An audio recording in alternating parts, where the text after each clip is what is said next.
কুড়িগ্রামের উলিপুরে বড়ুয়া তবকপুর খালে বন্যায় ধসে পড়া ৭ বছরেও নির্মাণ হয়নি সেতু। এই ঈদে জামা জুতো অ্যাক্সেসরিজের ডিসকাউন্ট। এতে সড়ক যোগাযোগ বন্ধ থাকায় ভোগান্তিতে পড়েছেন তবকপুর, থানাহাট ও রানীগঞ্জ ইউনিয়নের ৩,০০০ মানুষ।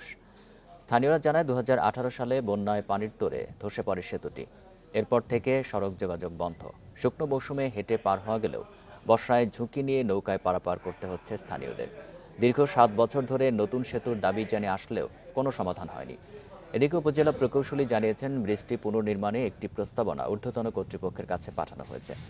শিগগিরই নতুন ব্রিজ নির্মাণে আশ্বাস তার।